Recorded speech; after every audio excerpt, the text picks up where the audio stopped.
Welcome to Publishing Power. My name is Joellen, and today, again, we have Christina Stanley from Fictionary joining us as we go through the 38 elements of a fiction story and discuss how you can improve your writing as both a writer and as an editor. So we've been covering all the different points of view and the different internal goals, external goals, relating it to plot. So this week, we want to dig in a little bit further. I'm going to let you cover and catch us all up, but what if the goal fails? So this is what we're looking at today.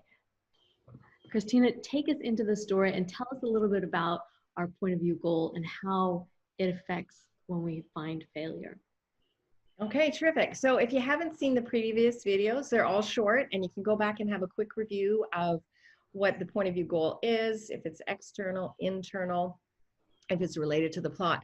So with all of that in mind, the next question to ask yourself about these goals is, what's going to happen if the main character fails at the goal or the point of view character fails at the goal? So it's related to both. And in each scene, the point of view character may or may not reach the goal. And as a writer, even if the character does reach the goal, it's important to understand what's at stake if they don't. Because if there's nothing at stake, whether they reach it or not, the reader's not going to care, and you want your reader to care. So that's point number one. Mm-hmm.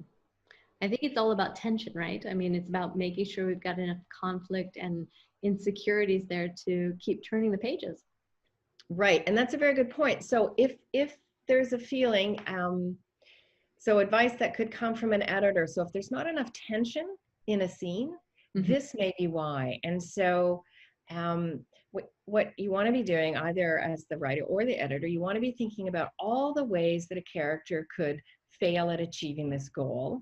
And you want to put obstacles in their way. So it's really hard for them, even if they achieve it, it has to be hard. And you also want to understand how the character feels about failing or achieving their goals, because your sequel scenes will come out of that on how they're going to react, whether they failed or whether they succeeded.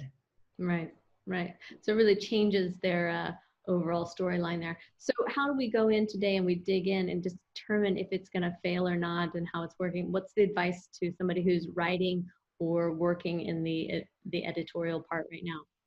This is a little bit easier, I think, for a writer to see than some of the other elements, because by this point in the revision process, they know what the goal is.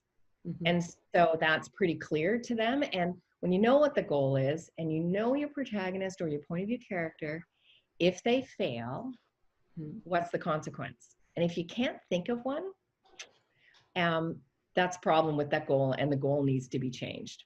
Right. On an editor side, this is where you can look at this element. So if you start skimming, either you're tired and you've been working too long that day, so stop working and come back to it later, do something else for a little bit, right. Or the scene has no tension. And this is a great place to look to see, why doesn't a scene have tension? Because the editor must tell the writer not only this scene lacks tension, but why. And so I love to recommend, look at this element and see what's the goal and is it related to the plot? And then what happens, whether it fails or not, what happens if it did fail?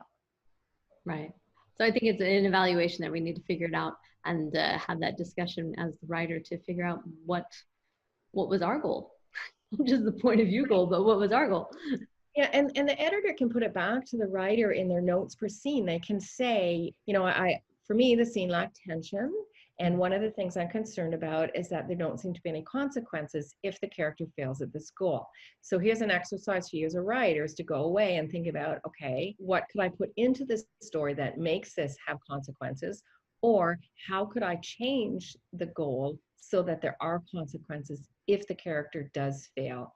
And then the last thing I want to say about this is there needs to be a mixture of succeeding and failing. Right. If a character always succeeds or succeeds too quickly, that's boring. And if they always fail, it's a bit depressing.